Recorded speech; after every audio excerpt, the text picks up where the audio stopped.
అడుగుతా ఉన్నాం ఈ రాష్ట్రంలో. ఇదేమైనా అసలు రాజ్యాంగం ఉందా ఈ తెలంగాణలో? పొంగులేటి శ్రీనివాసరెడ్డి గారికి లేకపోతే ఆయన సంబంధించిన బినామీలకు ఏమైనా మొత్తం హైదరాబాద్ చుట్టుపట్ల ఉన్నట్టు ఒక భూములని రాసిచ్చేసింది రాయమన్నా మీరు? What non sense is happening in Telangana? సిగ్గు ఎగ్గు లేకుండా ముఖ్యమంత్రి అసెంబ్లీ సాక్షిగా ఎప్పుడైతే వట్టినాగులపల్లి తర్వాత మానసా హిల్స్ సంబంధించిన ఒక ఉదంతం బయటకు వచ్చినప్పుడు అసెంబ్లీలో మాట్లాడుతూ మా పొంగులేటి కొత్వాల్గూడకు సంబంధించిన భూముల విషయం మాట్లాడినప్పుడు మా పొంగులేటి శ్రీనివాసరెడ్డి గారు శుద్ధపూస, 18 గంటలు పనిచేస్తాడు, శుద్ధపూస, ఆయనకి ఏం తెలియదు అని చెప్పని సర్టిఫికేట్ ఇచ్చింది. అంటే ఏంది? దొంగలు కలిసి దేశాలు పంచుకున్నట్టుగా వీళ్ళిద్దరు భూములు పంచుకునేట్టుగా ప్రయత్నం. ఇదేం చిల్లర రాజకీయమే? ఎవడో కింది స్థాయిలో నాయకుడు ఎవడో చిల్లర పనులు చేస్తున్నారు, ఎవరో భూమి కనబడితే కబ్జాలు చేసే ప్రయత్నం చేస్తున్నారు అంటే అర్థం ఉన్నది.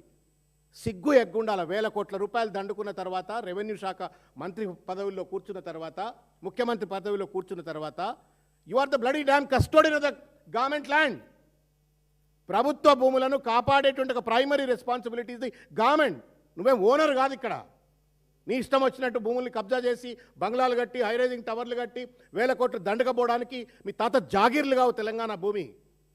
తరతరాలుగా రానున్నట్టు 100 సంవత్సరాల పాటు 1000 సంవత్సరాల పాటు ఉండేటువంటి ప్రజానీకానికి సంబంధించినటువంటి ఒక వారసత్వ సంపద ఇది. దీన్ని ఇష్టం వచ్చినట్టుగా దోచుకపోతాం, కోట్ల రూపాయలు దండుకుంటాం, గద్దలు లెక్క తన్నుకపోతాం, అధికారులను అడ్డం పెట్టుకుని ఆటలు ఆడతామంటే మాత్రం కర్రు కాల్చి వాతలు పెడతారు. మీరు అనుకుంటుండొచ్చు మేము అధికారంలో కాబట్టి ఏం చేసినా చలామణి అయిపోతుంది, రికార్డులు తారుమారు చేస్తామని చెప్పని. 2.5 ఏండ్లు తప్పనిసరిగా ఈ చిల్లర వ్యవహారాలను, ఈ దోపిడీ ఎవడైనా సరే ఊచలు లెక్క పెట్టాల్సిందే, జైళ్ళకు పోవాల్సిందే. తమాషా అయిపోయిందా భూములు కబ్జా కోలు చేయడానికి?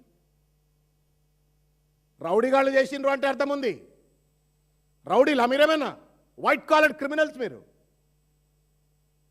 ముఖ్యమంత్రి మానస హిల్స్లో కొత్వాల్గూడలో పెద్ద ఎత్తున దోపిడీ జరుగుతుందని ఆయన కేజీఎఫ్ సినిమా జరుగుతుంది అని చెప్తే దానికి క్లీన్ చిట్ ఇస్తాడు.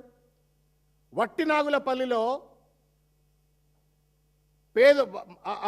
ఆ ప్రజల యొక్క భూములను గుంజుకోవడం కోసం అని చెప్పని దాన్ని ప్రైవేట్ డిస్ప్యూట్గా చిత్రీకరించి 27 ఎకరాలు అంటే దాదాపు 2,000 కోట్ల రూపాయల భూమిని కబ్జా చేయడానికి ప్రయత్నం చేస్తూ ఉన్నారు.